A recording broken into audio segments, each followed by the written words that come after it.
हरिद्वार में उत्तराखंड संस्कृत विश्वविद्यालय में आयोजित अंतर्राष्ट्रीय संस्कृत सम्मेलन पूरे प्रदेश में चर्चा का बड़ा विषय बना हुआ है। इस भव्य आयोजन में उत्तराखंड सरकार के कैबिनेट मंत्री डॉक्टर धन सिंह रावत विशेष अतिथि के रूप में पहुंचे, जबकि महाराष्ट्र के पूर्व राज्यपाल एवं उत्तराखंड के पूर्व मुख्यमंत्री भगत सिंह कोश्यारी भी कार्यक्रम की शोभा बढ़ाने पहुंचे। विश्वविद्यालय परिसर छात्रों से खचाखच भरा था और युवाओं के चेहरे पर संस्कृत और भारतीय संस्कृति के प्रति उत्साह स्पष्ट दिखाई दे रहा था। कार्यक्रम के दौरान सभी गणमान्य अतिथियों ने प्रधानमंत्री नरेंद्र मोदी के लोकप्रिय कार्यक्रम मन की बात के 128वें एपिसोड को बड़े ध्यान से सुना। पीएम मोदी के संदेश ने छात्रों को संस्कृति, शिक्षा और राष्ट्रहित में अपनी भूमिका को और मजबूती से समझने की प्रेरणा दी। इस विशेष आयोजन में हरिद्वार की मेयर किरण जैसल, विधायक आदेश चौहान समेत कई अन्य विशिष्ट अतिथि मौजूद रहे। सभी ने संस्कृत भाषा के संरक्षण, भारतीय सांस्कृतिक विरासत को विश्व पटल पर पहचान दिलाने की सरकार की निरंतर पहल की सराहना की है। कार्यक्रम ने न सिर्फ सांस्कृतिक महत्व को एक नई दिशा दी, बल्कि युवाओं में संस्कृत, भारतीय ज्ञान परंपरा के प्रति जागरूकता भी बढ़ाई है। प्रदेश सरकार की निरंतर कोशिशों के चलते हरिद्वार जैसे आध्यात्मिक नगर में इस तरह के आयोजन युवाओं को अपनी जड़ों से जोड़ने का मजबूत माध्यम बनते हैं। सबसे पहले तो मैं भारत सरकार का विदेश मंत्रालय और अपना संस्कृत विश्वविद्यालय सरकार के संयुक्त तत्वाधान यहाँ पे 2 दिन का जो संस्कृत का समागम हो रहा है, उसमें 11 देशों के प्रतिनिधि यहाँ पे आ रखे हैं।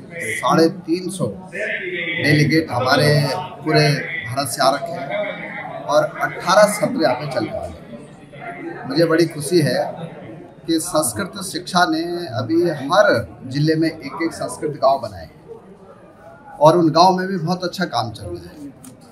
हमारा संस्कृत विभाग का टारगेट ये है कि 1 लाख लोगों को हम संस्कृत भाषा जो सिखाएं, ताकि लोग बोलचाल की भाषा में संस्कृत का प्रयोग करें। अभी हम हमारे सचिव और हम सब लोग कर्नाटक गए थे और कर्नाटक में भी एक गांव ऐसा है जहाँ की हर आदमी संस्कृत में बात करता है। हम चाहते हैं कि जो हमारे राज्य में संस्कृत की राजभाषा है खराब हो जाएगी और आगे बढ़ाए। संस्कृत जो हमारे महाविद्यालय है सरकार के, उनको जो दिक्कतें थी वो भी आप अच्छे पूरी कर दीजिए और संस्कृत विश्वविद्यालय हमारी सरकार के द्वारा लगभग 100 करोड़ रुपए दिए गए ताकि बच्चों के लिए अच्छा हॉस्टल हो जाए, अच्छे वहाँ पे पुस्तकालय हो जाए, हर प्रकार की सुविधा वहाँ पे हो जाए। तो संस्कृत के लिए हमारी सरकार वचनबद्ध भी है, कटिबद्ध भी है और संस्कृत भाषा के लिए मेरा प्रेस के बंधु से भी निवेदन यह है कि आप लोग भी संस्कृत भाषा के प्रचार के लिए सरकार के साथ सहयोग करेंगे। धन्यवाद। भारत सरकार के विदेश विभाग, हमारे राज्य उत्तराखंड के संस्कृत विभाग, शिक्षा विभाग और यहाँ के हरिद्वार के उत्तराखंड संस्कृत विश्वविद्यालय, इन सब के द्वारा भारत का विज्ञान है, उसका विश्व में क्या योगदान है और संस्कृत के बारे में हम क्या और सोच सकते हैं, ऐसा एक कॉन्क्लेव सेमिनार यहाँ पर किया गया है। यहाँ सत्रों में चर्चा होगी। आज विश्व के लोग भारत की ओर तो आकर्षित नहीं है, भारत के संस्कृत और भारत की संस्कृति के प्रति भी वे लोग आज आकर्षित हो रहे हैं।